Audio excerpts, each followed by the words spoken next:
Nithyanandam. So இன்னைக்கு enriching வீடியோவில் உங்களுக்கு எனக்கு தெரிஞ்ச சுவாமியோட இத்தனை வருஷம் ட்ராவல் பண்ணி எனக்கு அனுபூதியாக மலர்ந்த நாலேஜை வச்சு சில தகவல்கள் உங்களோட பகிர்ந்துக்க இருக்கேன். ஃபஸ்ட்டு அதுக்கு முன்னாடி ஒரு கேள்வி. உங்களில் எத்தனை பேருக்கு அடுத்த பிறவியில் எரும மாடாவோ இல்லை பன்றியாவோ பிறக்கணும்னு ஆசைப்படுறீங்க? கை தூக்குங்க. இல்லை, நீங்கள் கை தூக்கலைனாலும் நான் இப்போ சொல்லக்கூடிய இந்த விஷயத்த லிசன் பண்ணிங்கன்னா உங்களுக்கு நான் ஏன் இதை கேட்டேன்றது தெரியும். நல்லா புரிஞ்சுக்கோங்க.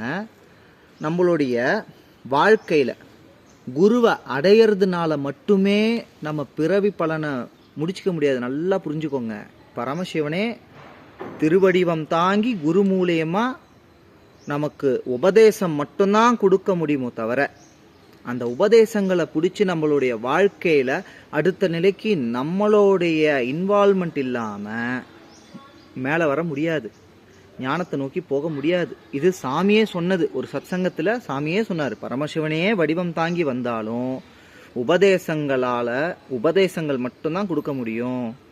அந்த உபதேசங்களை பிடிச்சி மனித இனத்தில் இருக்கக்கூடிய நாம அடுத்த நிலைக்கு போகிறதுக்கு நாம தான் இன்டென்ஷனோட அந்த ஸ்பிரிச்சுவல் டிசிப்ளினோட இயங்க ஆரம்பிக்கணும் அப்படின்னு சாமியே சொல்லியிருக்காங்க. ஸோ அடுத்த பிறவியை சூஸ் பண்ணுறதுக்கான எல்லா ரைட்ஸும் தகுதியும் நமக்கு இருக்குது. நம்மளுடைய சுய சங்கல்பத்தை தாண்டி இந்த பிரபஞ்சமும் குரு சக்தியும் கடவுள் சக்தி இறை சக்தியும் எதை வேணால் சொல்லலாம், நம்மளை எதுவுமே பண்ண முடியாது. இதுவும் தெளிவாக சாமியை சொல்லியிருக்காங்க. ஸோ இந்த பிரம்மத்துக்குன்னு ஒரு முகூர்த்தம் இருக்குது. அதான் சாமி ரீசண்டாக அந்த சத்சங்கத்தில் சொல்லியிருந்தாங்க. பிரம்மத்துக்குன்னு ஒரு முகூர்த்தம் இருக்குது, நமக்குன்னு ஒரு முகூர்த்தம் இருக்குது, நம்ம இந்த உயிரினங்கள் எல்லாத்துக்குமே ஒரு முகூர்த்தம் இருக்குது. இது ரெண்டுமே அலைன் ஆகும் பொழுது நாம் என்ன நினைக்கின்றோமோ அது நடக்க ஆரம்பிக்கும், மேனிஃபெஸ்ட் பண்ண ஆரம்பிக்கும். நல்லா புரிஞ்சுக்கோங்க.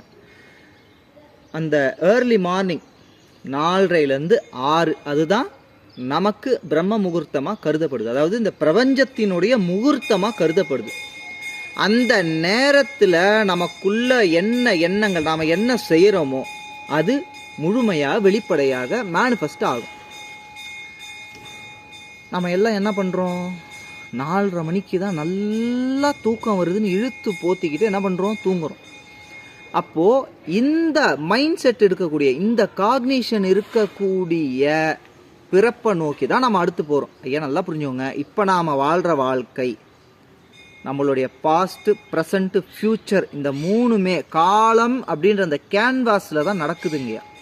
அதான் சாமி தெளிவாக சொல்கிறாங்க பாருங்கள். நீங்கள் ட்ரெயின் பொட்டிக்குள்ளே உட்காந்துட்டு போகிற பேசஞ்சர் கிடையாது. அந்த தண்டவாளமே அதுதான். இப்போ ஒரு பொட்டி பாஸ்ட்டு, ஒரு பொட்டி ப்ரெசண்ட்டு, ஒரு பொட்டி ஃப்யூச்சர்னு அதில் உக்காந்துட்டு போகிற பேசஞ்சர் நாம் கிடையாதான், பயணி நாம் கிடையாதான். அந்த தண்டவாளமே அந்த காலம், அந்த காலத்துக்குள்ளே தான் இந்த எல்லாமே நிகழுது. அந்த காலமே நாம தான்றார். அந்த காலத்தோடைய கேன்வாஸில் தான் இந்த மூன்றுமே நடக்குது. அப்போது இதுக்கு முன்னாடி நாம் என்னவா க்ரியேட் பண்ணுமோ அதை தான் இப்போ நம்ம வாழ்ந்துட்டுருக்கோம். இப்போ நாம் என்ன கிரியேட் பண்ணுறோமோ இதைத்தான் நம்மளுடைய வருங்காலம். அந்த வருங்காலம்ன்றது நம்மளுடைய இந்த உடல் மட்டும் அல்ல, அடுத்த பிறவி இருக்குதா இல்லையான்றது கூட இப்போ நாம் வாழ்கிற வாழ்க்கை தான் முடிவு பண்ணும். இதுதான் பகவான் சொல்ல வராங்க.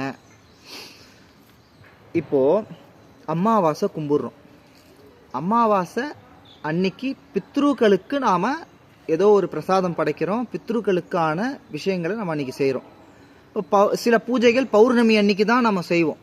ஸோ இந்த மாதிரி இதெல்லாமே டிஃப்ரெண்ட் லெவல் ஆஃப் லோக்காஸோடு நம்ம கனெக்ட் பண்ணுறதுக்கான டைம் பீரியட். அதுதான் அமாவாசைன்னு குறிப்பிடுறோம், பௌர்ணமின்னு குறிப்பிடுறோம். அந்த மாதிரி ஒவ்வொரு விஷயங்களை நம்ம குறிப்பிடுறோம். அப்போ அதே மாதிரி இந்த பிரம்ம முகூர்த்தம்ன்றது இந்த பிரபஞ்சமே அலைவாக இருக்கக்கூடிய அந்த நேரம் நாம் எப்படி இருக்கிறோமோ, இப்போது எப்படி அமாவாசைக்கு படைச்சா மட்டும்தான் முன்னோர்களுக்கு போகுது, மற்ற நேரங்களில் படைச்சா போகாதானே. ஆனால் அமாவாசைக்கு தான் அந்த லோகத்தினுடைய முழு சக்தியும், அந்த ஃப்ரீக்குவன்சின்னு சொல்லலாம் இல்லையா, அந்த வார்த்தையை ஃப்ரீக்குவன்சின்ற வார்த்தையில் நான் மென்ஷன் பண்ணுறேன். அந்த முழு ஃப்ரீக்வன்சியும், அந்த பித்ருலோகத்தோடைய முழு ஃப்ரீக்வன்சியும் நம்மளுடைய பூமியில் லேண்ட் ஆகும். அதே மாதிரி அந்த பிரம்ம முகூர்த்தத்தில் இந்த பிரபஞ்சத்தோடைய ஃப்ரீக்வன்சி எனர்ஜி லெவல் வந்து ரொம்ப ஹையாக பீக்காக இருக்கும்.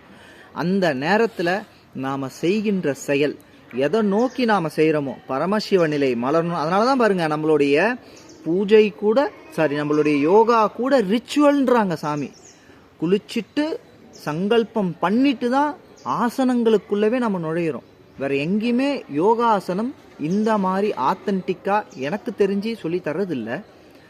ஆத்தன்டிக்னா நான் என்ன சொல்ல வரேன்னா, எதனால் சாமியோடைய யோகாவை நாம் செய்யணும், நித்யானந்த யோகா ஏன் செய்யணும்னா, சாமி வந்து ரிவீல் பண்ணியிருக்கிறது வந்து பார்த்திங்கன்னா பிரமாணங்களோடு ரிவீல் பண்ணியிருக்காங்க.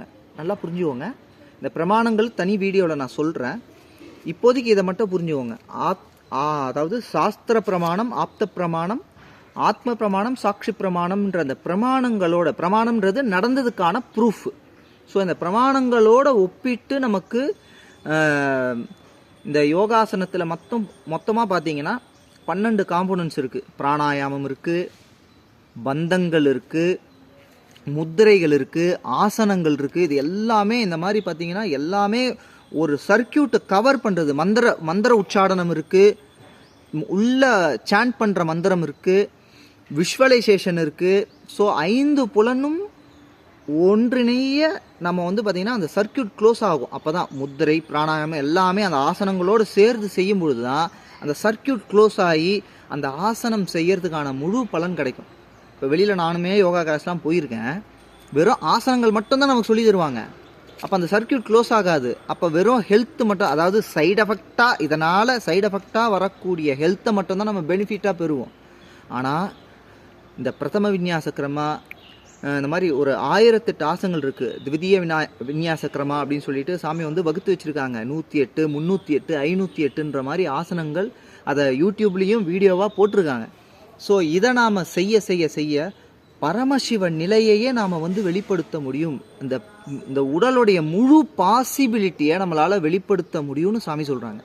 ஸோ அப்போது இதை எப்போ செய்யணும்னா, அந்த முகூர்த்தம், பிரம்மத்தோடைய முகூர்த்தத்தில் நம்மளுடைய முகூர்த்தமும் ஒன்று சேரும் பொழுது இந்த ஃப்ரீக்குவன்சியும் ஒன்றாகும்போது நாம் எதை நோக்கி இந்த ஆசனங்களையும் இந்த யோகத்தை செய்கிறோமோ, இந்த பூஜையை செய்கிறோமோ, அது ஈஸியாக மேனிஃபெஸ்ட் ஆகும் அப்படின்றது தான் இப்போ நான் உங்களுக்கு கன்வே பண்ண வந்தது. ஸோ அதனால் அடுத்த பிறவி கூட நம்மளுடைய இப்போ எடுக்கக்கூடிய சங்கல்பத்தால் நிகழக்கூடியதோ தவிர வேறு ஒன்றுமே கிடையாது. நம்மளுடைய சங்கல்பம்தான் முழுமையாக நம்மளை அடுத்த லெவலுக்கு எடுத்துகிட்டு போகும். ஸோ அதனால் சத்சங்கம் கேளுங்க. அதுக்கு முன்னாடி மார்னிங் ஸ்பிரிச்சுவல் ரொட்டீன் பண்ணுங்கள். ஸ்பிரிச்சுவல் ரொட்டீன் இல்லாமல் சத்சங்கம் கேட்டிங்கன்னா கூட உங்களுக்கு எந்த ஒரு புரிதலுமே அது கொடுக்காது. ஸோ டெய்லியும் ஒரு பவர்ஃபுல் காக்னிஷனோட உங்களை நான் சந்திக்கிறேன். நன்றி. நித்யானந்தம்.